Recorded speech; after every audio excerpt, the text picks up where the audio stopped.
Vamos a pasar a otro tema que está relacionado. Cuando escuchamos estos temas de problemas ambientales, pues hay cosas que nos toca hacer a los gobiernos y hay cosas que nos toca hacer a los individuos. Y una de las primeras cosas para los individuos es conocer lo que tenemos, valorarlo y participar. Nos va a dar una charla el biólogo Humberto Berlanga. Él es egresado de la Facultad de Ciencias. Tiene experiencia en el campo de la gestión y manejo de vida silvestre, la cooperación internacional en materia de conservación de la biodiversidad, pero principalmente en el campo de la ornitología, las aves. Es un pajarólogo, Humberto, con mucha experiencia y en su ecología. Él lleva muchos años trabajando para diferentes instancias del gobierno, desde la Secretaría de Agricultura y Recursos Hidráulicos, la Semarnap, el Instituto Nacional de Ecología, pero desde hace ya varios años trabaja con Conavio y actualmente es el coordinador nacional de la Iniciativa para la Conservación de las Aves de América del Norte, NAPSI, de la Conavio. Muchísimas gracias, Humberto. Aquí te dejamos con el público.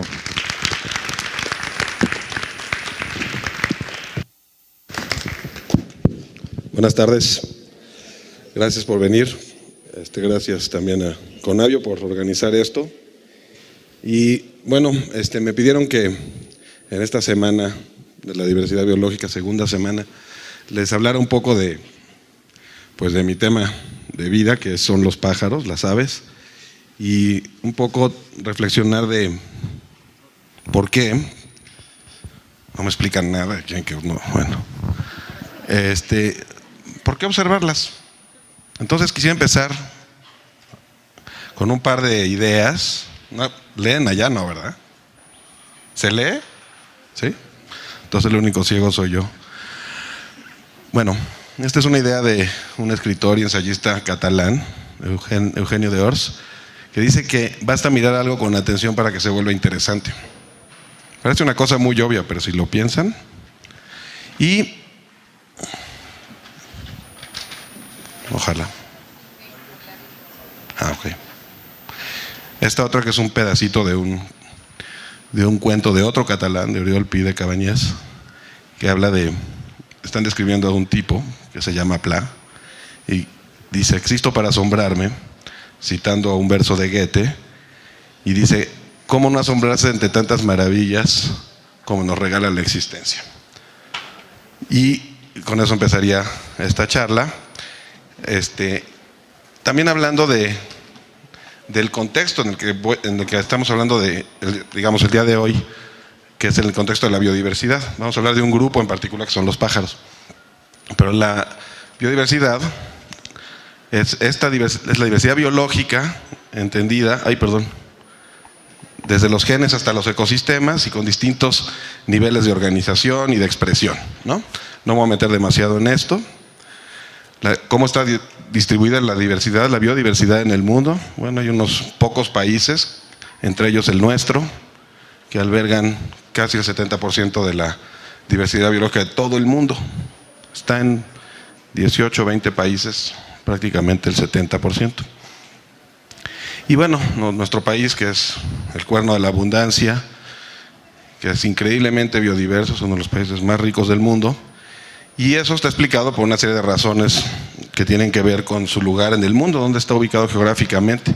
Estamos justamente en medio entre la zona tropical, o sea, el neotrópico, que es hacia el sur de México, y la zona neártica, que es hacia el norte de México. Estamos en medio.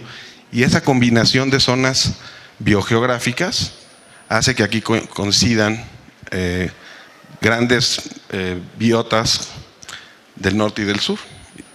Si a eso le sumamos la topografía, que es tremendamente compleja, las sierras madres, los valles, los desiertos, el aislamiento geográfico ante las glaciaciones de las que hablaba el doctor Martínez Meyer, e incluso aspectos culturales. México es un centro de origen y domesticación de un montón de especies de plantas y animales. pues eso explica la diversidad, la enorme diversidad biológica que hay actualmente en México. Bueno, pasemos al tema. Las aves son pues un componente esencial de esta diversidad. En México hay más o menos unas 1100 especies, depende de la autoridad, ya saben, los taxónomos, los que les ponen nombre a los bichos y a las plantas. Luego no se ponen de acuerdo y unos dicen que hay 1200 y otros que hay 1100, pero alrededor de 1100 es un número bastante razonable. Eso nos pone como en el 12º lugar mundial en diversidad de especies de aves. ¿Pero qué son las aves? ¿Qué son las aves? Si alguien le pregunta a ustedes qué son las aves, ¿qué dirían? ¿Qué son? Eso simbolizan. Está buenísimo. ¿Pero qué son? Organismos con alas. Pues son animalitos, ¿no?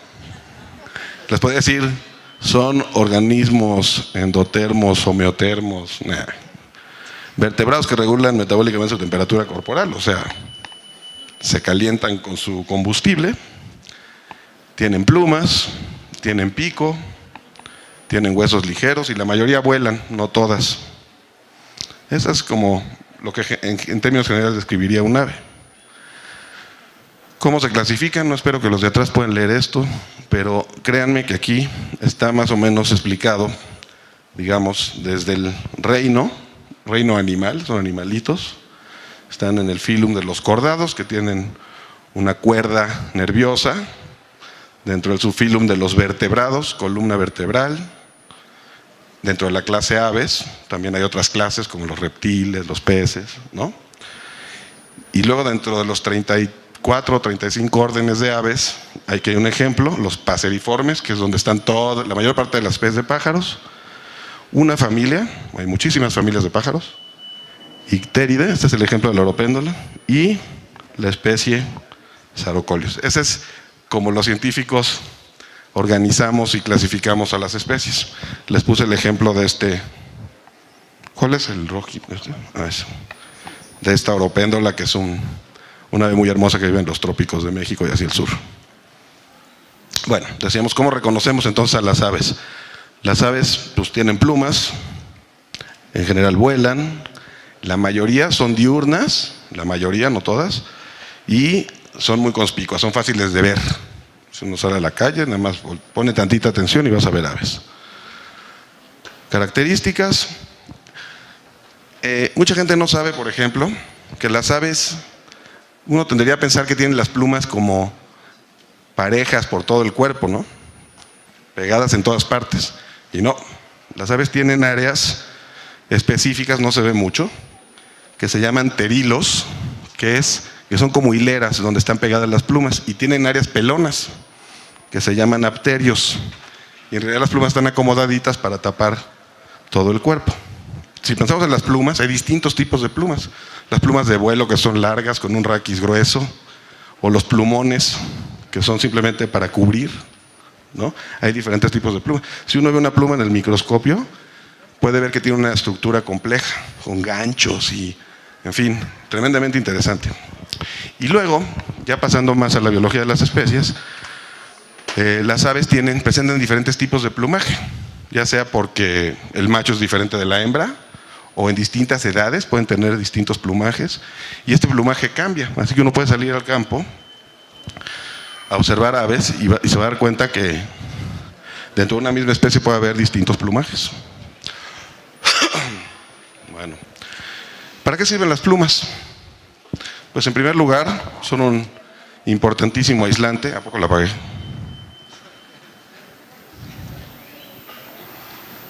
¿La que sigue? Ahí está. Ahí tienen unos pobres pingüinos a menos 2000 bajo cero. Y sus plumas les sirven perfectamente para resistir esas temperaturas muy, muy bajas, ¿no? Y un señor correcaminos en medio del desierto, perfectamente adaptado con su plumaje para soportar temperaturas extremas. Desde luego las plumas son fundamentales para el vuelo, pero no son absolutamente imprescindibles. Los murciélagos no tienen plumas y vuelan, ¿no? Los insectos. Pero bueno, son muy importantes para el vuelo. ¿Eres tú o soy yo? Ah, ok, gracias. Y claro, sirven para el cortejo. Mira, aquí en un colibrí y aquí otro, con unas adaptaciones en el plumaje alucinantes que son absolutamente fundamentales para que obtengan pareja y puedan reproducirse. Para emitir sonidos, para marcar territorios, para atraer hembras y claro, para reproducirse, ¿no? ¿Han visto a un pavo real extender la cola? Bueno, es espectacular, ¿no? Hay muchas aves que dependen de sus plumajes para poderse reproducir exitosamente. Aquí hay otro ejemplo de camuflaje. ¿Ven el pájaro ahí o no? Bueno, ese es un Nyctibius, un ave, un chotacabras, perfectamente camuflado. Órale. Bueno, pero las plumas, que son así como la estructura distintiva de los pájaros, requieren de un mantenimiento constante. Entonces las aves tienen una cosa que se llama glándula uropigial. ¿Se han fijado cuando se comen un pollo que tiene una bolita arriba de la rabadilla? Pues de ahí sacan grasa con el pico y la extienden sobre las plumas. Por eso las aves siempre se están acicalando, siempre están aceitando sus plumas. Eso les ayuda a que no se mojen, a que se mantengan en forma, que estén alineadas y a que cumplan su función. Las aves silvestres también comúnmente toman baños de sol para eliminar parásitos o baños de tierra para lo mismo, ¿no? Hay que estarlas cuidando todo el tiempo, como las señoras cuando se peinan. Bueno, el vuelo importantísimo, también asociado con las aves, con las plumas, quiero decir. Aquí es una gráfica que explica más o menos cómo funciona el vuelo de planeo, ¿no? Tienes corrientes de convección, el aire cuando se calienta pesa menos y se eleva, ¿no? Entonces generan estas corrientes que ascienden. Entonces lo que hacen los opilotes, por ejemplo, es ponerse en estas corrientes ascendentes y empezar a volar en círculos y ascender, prácticamente sin gastar una gota de energía. Y luego, estas se llaman celdas de convección, tienen zonas de ascenso y zonas de descenso, de aire frío. O sea, el aire caliente sube y se enfría arriba y luego empieza a bajar y entonces planean en el aire frío, hacia abajo, hasta que pescan otra corriente para arriba. Y eso les permite volar por horas y horas y horas sin gastar una sola gota de energía. También tienes el otro extremo, un colibrí que puede dar 200 aleteos por segundo y que depende de eso para alimentarse, porque su recurso alimenticio está dispuesto de una manera que solamente ellos y los insectos pueden llegar. Pero también hay bichos que no vuelan. Este es un kiwi de Nueva Zelanda y tiene su plumaje y no vuela, vive en el suelo, en el bosque. Y esta otra es una ninga, que es un ave que bucea, es una pariente, creo que ya no, pero solía ser pariente de los pelícanos hasta que los taxónomos cambiaron todo, pero bueno, no importa. Fíjense cómo tremenda capacidad para bucear. Y luego sale, pesca bajo el agua, se percha en una rama y se seca al sol. Bueno, el pico. ¿Se les ocurre alguna otra especie o grupo de animales que tengan pico y que no sea un ave? El ornitorrinco. Sí. ¿Otra? El pez vela. Vale. ¿Otra? Los pulpos. Tienen un pico, ¿no? Bueno, eso hace que no sea una característica exclusiva de los pájaros.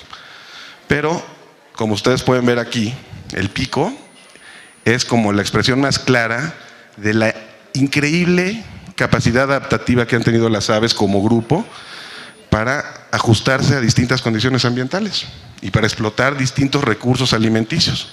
Entonces tenemos picos largos, gruesos, duros, cortos, cónicos, como agujas.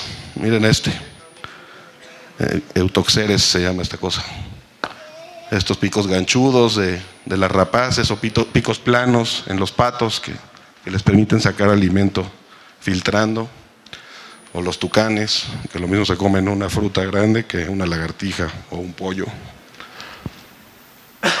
En fin, la idea es darles una rápida exposición de esta tremenda variabilidad y de todo lo que podemos ver en las aves, las patas. No me acuerdo cuántas, pero hay como 4 o 5 tipos de patas que dependen de si el dedo 1 está para adelante y el dedo 2, 3 y 4 está para atrás, o patas donde tienes 2 dedos para atrás y 2 para adelante, ¿no? Sindáctilas, higodáctilas, en fin. Y todo eso nos ayuda a entender qué aves están relacionadas con qué aves, ¿no? Cómo están organizadas. Y tienen, por supuesto, distintos usos. Pues un avestruz tiene una pata sólida para caminar, una rapaz, un águila, tiene patas con unas uñas enormes, ganchudas para matar a sus presas y sujetarlas. Un pato tiene patas palmeadas para nadar eficientemente. En fin, la vista. Las aves son organismos visuales, ven a colores como nosotros y son tremendamente visuales, por eso tienen esos plumajes. Pero fíjense, esto, lo que está en moradito claro aquí, es la parte de visión monocular. O sea, como si ustedes taparan un ojo, eso es ver monocularmente. Pero cuando uno se destapa el ojo, ve binocularmente, ¿no? Y eso te da idea de profundidad. Una paloma que come semillitas en el piso tiene toda esta visión monocular y solo esta binocular. No le interesa tanto, digamos evolutivamente, ver en estéreo. Pero un búho tiene estos cachitos de visión monocular y todo lo morado es visión binocular. ¿Por qué? Porque tiene que saber exactamente dónde está su presa para volar y cazarla. Entonces están tremendamente adaptados. Fíjense, las aves pueden tener hasta el 15% del cráneo son ojos. Muy ojón para paloma, decía mi abuela. Vocalizaciones. Además de visuales, las aves también son tremendamente auditivas. Entonces las vocalizaciones son importantísimas en muchísimos aspectos de la biología de los pájaros. Hay llamados que son en general sonidos breves, también son sonidos de alarma o para comunicaciones, aquí vengo, aquí vengo, aquí vengo, ¿no? Hazte para allá, hazte para allá. Pero los cantos son cosas más elaboradas, son series de notas, generalmente series largas y armoniosas. Un canario, hace rato estaban imitando canarios. La mayoría son producidos por los machos, son los que tienen más desarrollado el canto. Y sirve para, entre otras cosas, atraer hembras, cortejarlas y defender territorios. Hay un documento, bueno, no. Este es un sonograma, este es cómo se ve gráficamente un canto. Que se estudia, se comparan y se ven cosas. Bueno, más sobre las vocalizaciones. Hay como 2 tipos generales de aves, no me quiero meter demasiado en cosas técnicas, pero las vocalizaciones innatas, pollos capaces de producir sonidos característicos de su especie, pero lo traen en los genes, o sea, si hacen pi, pi, pi, pi, ¿no? Sería. Y otras aprendidas de los ocines, que son los que tienen la siringe desarrollada, tienen desarrollada una estructura en la garganta que les permite emitir esos cantos, y con mucha frecuencia son aprendidas o son imitadas. Han oído del canto del censontle, ¿no? El ave de las 100 voces, pues imita a otros bichos, ¿no? 400, gracias por la corrección. Hábitat. Las aves son cosmopolitas. Prácticamente se encuentran en cualquier ecosistema del planeta. Y en México tenemos prácticamente todos, con excepción de los extremos polares. Y esto, tenemos una enorme diversidad de ecosistemas y por eso una enorme riqueza de aves. Distribución. Tenemos aves residentes, especies que se encuentran todo el año en una zona. Cada vez que salgas al campo la vas a ver. Y especies migratorias, que solo las ves en ciertas temporadas. Pueden ser visitantes de verano, pueden ser visitantes de invierno. Y esto es una definición simple de lo que es la migración. Desplazamientos cíclicos, a veces a grandes distancias, que generalmente coinciden con las estaciones del año, con la disponibilidad de alimento y la reproducción. Y aquí está un mapita con ejemplos de muchas de las aves que migran, y México está, otra vez por su ubicación geográfica, somos un centro de paso, así como un centro de invernación de un montón de especies. Más de 300 especies de aves migran en México, invernan en México o migran a través de México. Esta es una foto de unas aningas volando sobre Cardel en Veracruz. Sácale, ya se me acabó el tiempo. Donde puedes ver en un solo día decenas de miles de aves migratorias pasar por encima de una localidad. Me voy a apurar. ¿Cuántas especies hay? En el mundo unas 10,000 y se estima que algo así como el 12% están amenazadas. En México decíamos unas 1,100, de las cuales el 10% son exclusivas de nuestro país, no hay más que en México. Imagínense la responsabilidad que tenemos de cuidar esas especies para el mundo. Y más o menos unas 329 están en riesgo o en alguna categoría de riesgo en nuestra ley, de acuerdo con nuestra ley. La importancia ecológica de las aves radica en distintos aspectos. Por ejemplo, son dispersoras de semillas. Eso permite que un árbol que produce sus frutos, llegue un pájaro, se los come y se lleva la semilla para allá, y allá puede salir otro árbol. Imagínense la importancia que eso tiene en la dinámica de un ecosistema. También son polinizadoras importantes de un montón de especies, algunas muy especializadas. Esto es una de las cosas que están estudiando para ver los efectos del cambio climático, justamente cómo si se adelanta la floración y viene la migración del colibrí y ya no hay flores, ¿qué va a pasar? O si el colibrí pasa antes de que maduren las flores, no va a haber polinización, no va a haber reclutamiento, etc. Bueno, reciclaje de energía, ahí están los que recogen la basura, el control de plagas y regulación de poblaciones. Esos dos puntitos que ven ahí son unos bobos, que son aves que también parientes de los pelícanos, que se sumergen y se alimentan de peces. Importancia cultural, pues ahí está, ¿no? Nuestro escudo nacional, un hombre, ¿cómo se llaman? Caballero Águila, gracias. Están en todos los aspectos de nuestra cultura, en la música, Cucurú, Cucú, Paloma, en alfarería, Frida Kahlo. Esto es una imagen de las líneas de Nazca en Perú, ¿no? Que solo se pueden ver desde el aire. Es un colibrí. Los correcaminos de Tamaulipas. Iba a poner las águilas, pero como le voy a los Pumas, puse a los correcaminos. Esto es el Museo de las Aves en Tamaulipas, que es una maravilla de lugar. Ojalá todos pudieran verlo, visitarlo. Hacen una increíble labor con niños. Hay libros, hay festivales, etc. Importancia económica. Bueno, medicina tradicional, alimento, aquí una granja de pollos, la cacería como actividad sustentable o no, mascotas, aves de compañía y recreación, que es una actividad que cada vez se vuelve más popular en todo el mundo. Ya se me acabó el tiempo. Bueno, para tener rápido acceso a la información sobre aves de México, vayan a la página de Conavio, ahí está. Hay una sección nuevecita de pájaros con un montón de botones aquí que tiene distintas cosas, desde manuales, acceso a otros portales de internet, etcétera. No me voy a meter porque se me acabó el tiempo. Pero uno de los que queríamos mostrarles es este que se llama Aves MX, que es la red de conocimiento sobre las aves de México. Es una cosa que hicimos en Conavio hace algunos años.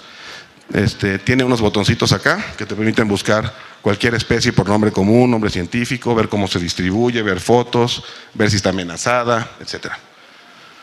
Entonces, por ejemplo, aquí le escribes colibrí y te va a decir los colibríes que hay en México. O le pones un género o lo que sea. Bueno, este es un ejemplo de lo que te aparece. Te aparece la foto, un cuadro básico de información y un mapa que está montado en Google Earth con información sobre la distribución en época de reproducción, en este caso, y todo el año. Y luego puedes ver información por áreas, por estados de la República, por biomas, por áreas de importancia para conservación de aves, por una serie de criterios que cuando ustedes lo naveguen se van a enterar. También hay interfaces de mapa para tener acceso rápido a la información. Denle una navegada. Pero bueno, la plática era ¿por qué ver aves, verdad? Yo digo que hay que ver aves porque es divertidísimo y porque es una actividad lúdica, porque es una actividad de convivencia que muchos nos hemos perdido simplemente porque ni se nos había ocurrido, ¿no? Pero lo único que necesitas es salir a caminar. Si tienes suerte, puedes tener unos binoculares, que es ideal, y te puedes divertir muchísimo tratando de identificarlas, tratando de saber quiénes son, cuándo llegan los migratorios, si se están quedando aquí, qué están comiendo, los que se reproducen, dónde están poniendo los nidos. Es una actividad tremendamente divertida. Pero además esta actividad puede ser útil, y ya con esto voy a acabar. Y para tratar de, digamos, aprovechar el impulso y la capacidad que tienen personas que no son profesionales de esto, personas aficionadas a las aves, observadores de aves. Creamos un portal de internet donde uno puede poner lo que observó. Si ustedes hacen un día de campo en Xochimilco, la lista de especies que vieron ese día la pueden anotar y llegan en la noche a su casa, prenden la compu, se meten a ver aves, que es este programa, y pueden poner ahí la lista de bichos que vieron. Y esa información tiene valor científico. Esa información sirve para documentar la presencia de especies en un área específica. Cada dato que pones va a quedar georreferenciado, quiere decir que va a quedar ubicado en un mapa. Y entonces vas a tener una especie, un lugar y una fecha. Y esa información básica tiene una enorme utilidad para estudios científicos, entre otras cosas. Bueno, ahí está el tipo de cosas para estudiar las migraciones, etcétera. Eventualmente para conocer densidades, para conocer movimientos y desplazamientos, cómo están respondiendo al cambio climático, cómo están respondiendo a la deforestación, cómo están respondiendo a los incendios, ¿no? Cuándo están anidando, cuándo llegan, cuándo se van, etcétera. Bueno, el portal, si ustedes le ponen a ver aves en Google, van a llegar, es el primero que aparece. Y les va a aparecer algo como esto. Mole. Hay un procedimiento de registro, no soy yo. Es bien fácil, nadie les va a mandar para que compren cosas. Se registran porque si hay un dato que está dudoso, entonces tenemos un editor que revisa todo lo que todo el mundo mete. Ahorita tenemos casi 3,000 usuarios. En Estados Unidos hay como 50,000. Y andamos cerca de más de 250,000 de registros ya, de prácticamente todas las especies de México. Y te da este tipo de cosas, ¿no? Puedes ver, cada punto morado es una observación, y mientras más oscuro es el morado, más observaciones de esa especie hay en ese lugar. Entonces te da una idea de dónde están y cuándo. Bueno, otro tipo de salidas que te permite llevar un registro personalizado de tus observaciones. Si tú eres un loquito de quiero ver las 1,100 especies de México y quieres ver cómo las voy acumulando con el tiempo, ese registro te lo lleva para ti automáticamente y es gratis además. Entonces es como un lugar donde uno puede contribuir, ¿no? con lo que hacemos en la Conavio, en la ciencia y en otros ámbitos. Ahí. ¿Qué se necesita? Pues decíamos un par de binoculares, un libro, mucho entusiasmo, una cámara si quieren, juntar a los amigos y vámonos al campo a ver pajaritos. Háganlo, es divertidísimo, se los garantizo que se lo van a pasar muy bien. Entonces espero que después de esta precipitada media hora, ya sepan por qué hay que ver aves. Ahí está un pajarito quejándose de los paparazzis. Y pues gracias por su atención. Muchas gracias, Humberto. Ahí tienes un poquito de agua. Vamos a ver muy pocas preguntas porque queremos continuar con Fabricio mientras están poniendo uno de los videos que vamos a estar viendo. Gracias. Espérame.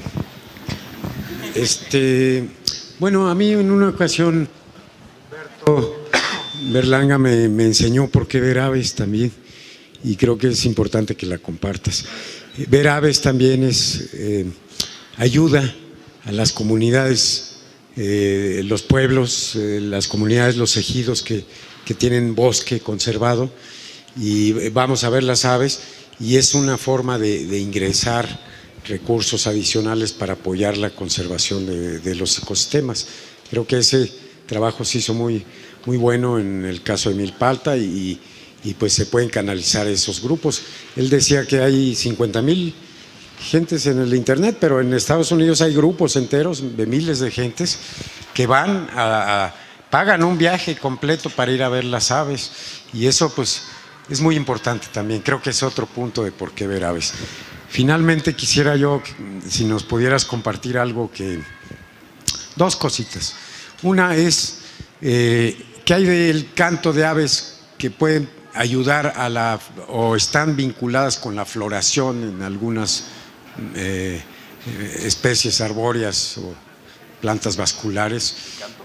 Un canto. Yo vi un documental en donde hay una especie de ave migratoria que viene al sur, regresa a Canadá y con su canto o el canto de la especie ahí ayudan a la floración. O sea, es como un reloj. Está muy interesante, está en Discovery. Por ahí habría que quizá consultarlo o tratar de ver. Y lo último es, ¿qué velocidad de obturación en una cámara fotográfica necesito para congelar el movimiento de las alas de un colibrí? Exactamente enfrente de ti está Miguel Sicilia, que es el fotógrafo de la Conavio. Creo que ese dato técnico lo puedes ver con él. Espérame, está ocupado tratando de hacer otras cosas. Necesitas mucho dinero para comprar una cámara muy cara. Déjame darle más tiempo a las otras personas.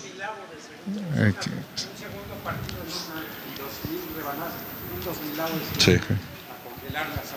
Muchísimo. ¿Alguna otra pregunta? Allá tiene. Ahora que hay una y allá hay otra. Mientras esté el video. Ok. Luis Miguel hablaba de un proyecto que tenemos en Milpalta para conservación del gorrión serrano, que es una especie endémica, o sea, exclusiva de México, y estamos trabajando desde hace algunos años con las comunidades de Milpalta para proteger el hábitat, zona que depende de pastizal de montaña, y quedan muy poquititas y tenemos que hacer algo para salvarlo. Por favor. Buenas tardes. Mi pregunta es, bueno, yo quiero ser ornitóloga, pero mi pregunta es, ¿hay trabajo para los futuros ornitólogos en el país o está tan mal la situación de la biodiversidad que mejor ni te metas ahí? No, sí métete. Sí métete y trabaja como loca y estudia como loca y apasionate como loca y te va a ir muy bien. Te va a ir muy bien. Hola, buenas tardes. Doctor, ya nos dio como un ejemplo de lo que puede pasar con el calentamiento global y una especie, del colibrí, nos decía el ejemplo del colibrí y la floración. ¿Qué está pasando con el grupo de las aves en general con esto del calentamiento global? Bueno, como bien explicaba el doctor Martínez Meyer, hay algunos indicios de que están empezando a haber cambios en los patrones de distribución, por ejemplo, ¿no?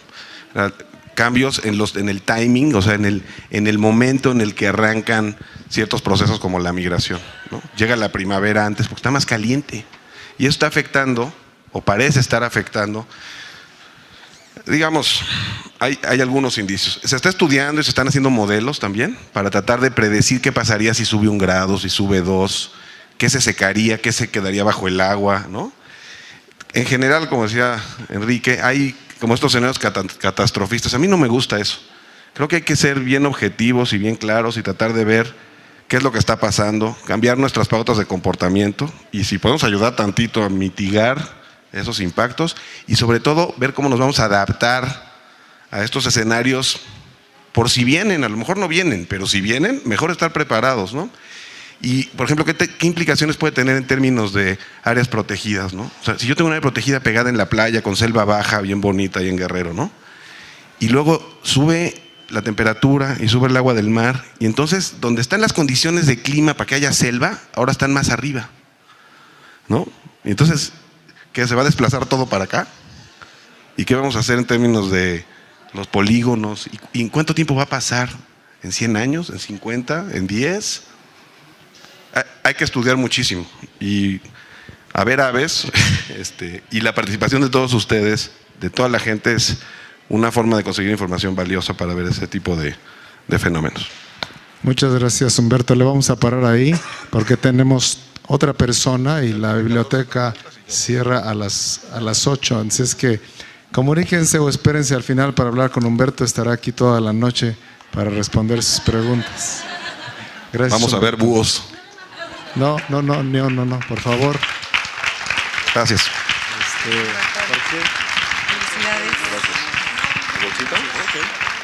Bueno, muchas gracias. Si les quedan dudas sobre todos estos temas, pueden consultar a la Conavio. Tenemos un servicio de consulta en donde nos pueden por correo electrónico a cervext conavio.gov.mx, pueden hacer sus consultas. Se da consulta pues desde a organismos de gobierno hasta niños que están haciendo su tarea.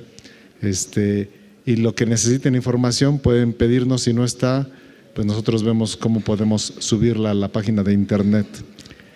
Hay muchas novedades en la página de internet que pueden ver cómo identificar los árboles de la ciudad. Hay sitios sobre las aves, las 1080 especies de aves en el país, cada una tiene información. Entonces es poco a poco que se familiaricen.